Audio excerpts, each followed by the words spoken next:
जमाई ने समझाया कि मैं जब शादी में आया था तो कोट पहने था, और कोट में आपने देखा होगा कंधे ऊंचे नहीं हो तो हम फॉर्म लगवा लेते हैं ताकि कंधे ऊंचे दिखें, हम चौड़े दिखें।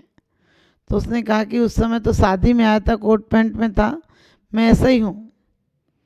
सास को लगा कि ये इस तरह से कह रहा, कुछ गलत बात है। सास ने कहा कोई बात नहीं जमाई जी, हम पूरी पकवान भी बनाएंगे, आपको खिलाएंगे भी, लेकिन आप पहले एक फरमाइश मेरी पूरी करो। उनने कहा क्या? कहने लगे अभी 2-4 दिन रुको, आपको मैं 8 दिन तक अच्छी खिचड़ी बनाकर खिलाऊंगी, उसके बाद कुछ पकवान बनाऊंगी। जमाई ने माथा ठोक लिया कि इससे अच्छा तो मैं अपने घर में ही था, तो रोज़ चटनी अचार पापड़ सब्जी उब्जी तो मिलती थी। उसने कहा नहीं माँ जी, मैं तो आज शाम को ही चला जाऊंगा।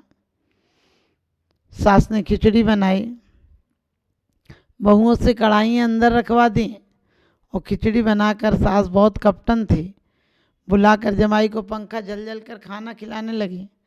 बोली आप अच्छे से खाओ, बढ़िया से खाओ, लेकिन जमाई से खाया नहीं जा रहा था। तो उसने कहा क्या बात है, घी डालूं क्या? जमाई चुप रह गया। उसने कही डलवा लो, कोई बात नहीं, मैं डालना भूल गई हूँ। सास ने घी डाला तो ठंडी के दिन थे, घी जमा हुआ था, एक बूंद घी नहीं गिरा। सास किसी कार्यवश बाहर गई और जमाई चौके में ही खाना खा रहा था, रसोई घर में ही भोजन ले रहा था। अचानक उसने घी का बर्तन थोड़ा आंच में दिखा दिया और वहीं रख दिया जहाँ रखा था। बाहर से ठंडा था लेकिन अंदर से गर्म हो गया था।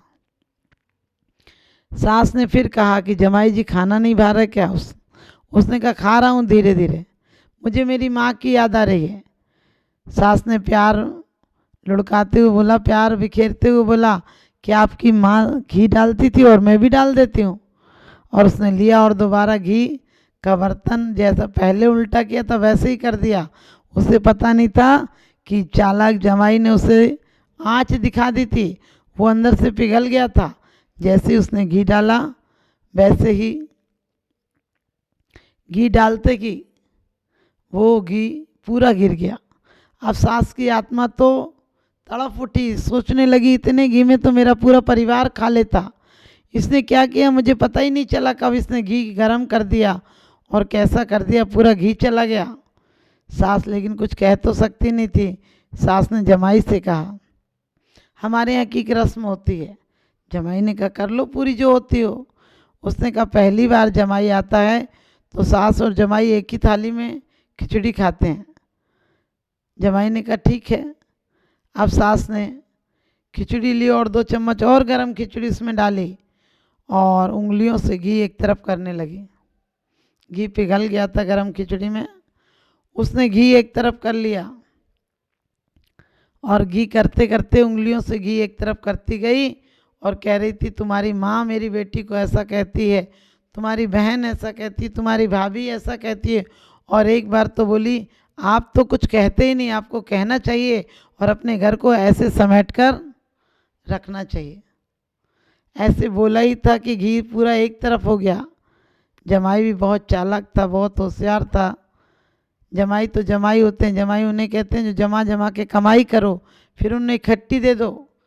जमाई बोला माना माँ जी, हमारे घर में आपकी बेटी को कोई कोई कुछ कहता है, लेकिन आपकी बेटी को भी चाहिए कि घर की बातें इधर उधर नहीं करें, बल्कि घर की बातें यूँ पी जाना चाहिए। और उसने उठाई थाली और घी पी गया। आप ध्यान रखना, हमें जमाई की तरह लड़ाई झगड़ा कर कर नहीं पीना है। मारना है कर किसी को मार दो एहसान से, क्या मिलेगा अगर किसी को मार दोगे जान से। यदि आप किसी को मार भी देंगे तो क्या मिलेगा? कहते हैं जान से मारा हुआ जी उठेगा क़यामत के बाद, एहसान का मारा हुआ न जी सकेगा जन्नत के बाद। एहसान का मारा हुआ आपको स्वर्गों में भी याद करेगा वो, या आप स्वर्ग में चले जाएंगे तो आपका उपकार करने के लिए आएगा, आप नरक में चले जाएंगे तो उपकारी आपके उपकार के लिए आएगा। लेकिन शर्त इतनी सी है कि हम अपने अहंकार के लिए नहीं जिए, ममकार के लिए नहीं जिए, बल्कि हम संस्कार के लिए जिए। तो हम अपने गुणों को इतना विकसित करें कि अवगुण फटक नहीं पाए। हम अपने प्रमुदित मार्ग को, अपनी प्रमुदित भाव को, आनंद के भाव को, आह्लाद के भाव को इतना ऊंचा उठाएं, इतना ऊंचा उठाएं कि हमारे जीवन में कोई संकट का नाम न रह पाए। हम जीवन में प्रत्येक क्षण आनंद के मिलते हैं। हमें फूल शिक्षा देते हैं कि तुम मेरे जैसा मुस्कुराना, वरना एक दिन तो बिखर कर गिर जाओगे। हमें पतझड़ शिक्षा देता है कि पहले टूटूंगा, बाद में फल फूल लेकर वापस आऊंगा। हमारा जीवन एक बीज की तरह है। जिस प्रकार से बीज को बो दो तो बीज हजारों वृक्षों को लेकर आता है। हम भी अपने ज्ञान और वैराग्य को, अपने प्रेम भाव को अंतरंग में बोएंगे तो दुनिया हमें प्रेम नजर आएगी। अभी तो हम सिर्फ मुंह से बोल लेते हैं प्रमुदित भाव, कि प्रमुदित भाव है हमारे, तो सबके प्रति आनंद का भाव है, आशीर्वाद है। लेकिन विचार करके देखना, किसी की तरक्की दिल देखकर तुम्हारा दिल क्या जल नहीं उठ पाता है? तुम्हारा दिल जल उठता है। तुम्हें लगता है इसकी तरक्की क्यों हुई? आप भले मुंह से कहते हो हमें आपकी तरक्की देखकर बहुत आनंद हुआ, लेकिन सच बताना, यदि दिल को तुम्हारे कोई देखने लगे तो लगेगा तुमसे ज़्यादा कलेश किसी को नहीं हुआ। क्योंकि व्यक्ति वे दो ही अति पर जीता है, एक प्रेम की अति पर जीता है और एक घृणा की अति पर जीता है। दोनों में शरीर कंपित होता है, लेकिन क्रोध में जहर उगलता है और प्रेम में आनंद से भर देता है। तो आप भी अपने जीवन में प्रेम को संजोएं, अपने जीवन में सुखद स्मृतियों को संजोएं, प्रमुदित भाव।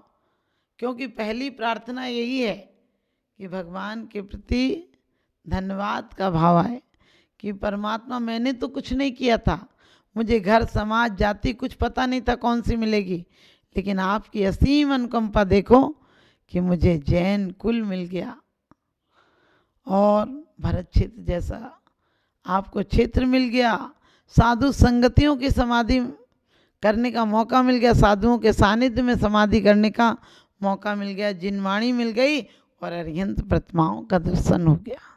अरिहंत प्रतिमाओं का दर्शन करते करते मत मर जाना, अरिहंत बन कर मरना। कोई खा कर मरा, कोई खिला कर मरा, लेकिन जीवन उसी का धन्य है जो तुमको पा कर मरा, जो तुमको पा कर मरा।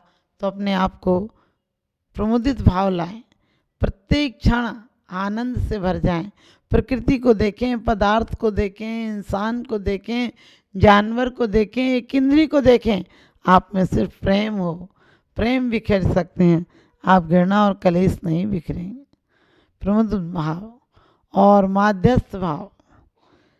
कोई आप पर दुर्जन क्रूर कुमार्ग रतों पर क्षोभ नहीं मुझको आवे। कि भगवान दुर्जन हो यानी आपके ऊपर प्रत्येक क्षण कोई आप पर जहर उगलता हो। दुर्जन क्रूर कुमार्ग रतों पर क्रूर हो, आपको गालियां दे दे, इल्ज़ाम लगा ले, उसके बाद भी आपके अंदर एक यही भाव आए कि वाह परमात्मा, मेरा मंदिर हो गया। मम ग्रह ध्यान दुबार आए निव सो जगनामी, जो सुवर्ण तन करो कौन ये अचरज स्वामी। प्रभु जब तुम्हारा जन्म हुआ था तो धरती को तुमने स्वर्णमय बना दिया था, लेकिन अब आपको मैंने हृदय रूपी भूमि पर आपको बैठाया है। आप क्या मेरे दुख देखते रहोगे? आप क्या मुझे दुर्गतियों में जाने दोगे? आप कभी नहीं जाने दोगे। आप तो दयालु हो, आप मेरे जीवन को परम आनंद से भर दोगे। और परम आनंद से भरने के लिए परमात्मा को नहीं, हमें और आपको प्रयास करना पड़ेगा। तो आप सबका जीवन आनंदमय हो, सुखद हो। इन्हीं स्वभावनाओं के साथ आप मध्यस्थ भाव, कोई भी कैसा हो, आपकी बात सुन ले तो ठीक है, हम उसके पीछे पड़ जाते हैं। कोई सुने नहीं तो हम लड़ने लग जाते हैं, हम कोर्ट कचहरियों तक पहुंच जाते हैं। अरे अपने मुंह से जिद हट दुराग्रह मत किया करो। अपने मुख से बोलना है तो जिनवाणी बोलो, आपकी वाणी अमृतमय हो जाए, आपकी वाणी सुनकर लोग बाग बाग हो जाएं, आपकी वाणी सुनकर लोग आग आग ना हो जाएं। अपनी वाणी में इतना करिश्मा लाओ कि तुम्हारी वाणी दिव्य ध्वनि हो जाए, तुम्हारी वाणी एक दिन तुम्हें केवल ज्ञान की प्राप्ति में कारण हो जाए। आप सबकी वाणी मंगल वाणी बने। इन्हीं शुभ भावनाओं के साथ बोली आदिनाथ भगवान की जय। ऐसे संतों की पदरस से यह धरती अब तक पावन है। हर नगर तीर्थ संवेद शिखर, हर नगर तीर्थ संवेद शिखर, हर डगर यहाँ सोनागिर है, हर डगर यहाँ सोनागिर है। ये सत्य शिवम के मूर्त रूप, ये सत्य शिवम के मूर्त रूप ये सबके लिए सुविधा हैं। ये हैं पुराण, ये हैं कुरान, ये चलती फिरती गीता है, ये चलती फिरती गीता है।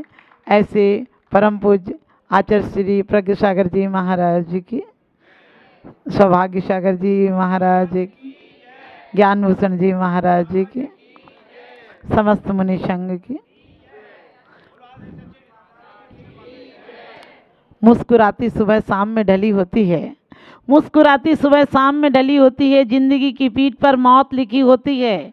बढ़ाना है बढ़ा लो धर्म की तरफ कदम, वरना सांसों की कोई गारंटी नहीं होती है, वरना सांसों की कोई गारंटी नहीं होती है। ध्यान रखना, अभी आप लोग पूजा कर रहे थे, पूजा करना नहीं है, जीवन भर पूजा हो जाए, जीवन पूजा हो जाए। हम बड़े बेईमान हैं, अपने लिए इतना बड़ा मकान बना लेते हैं।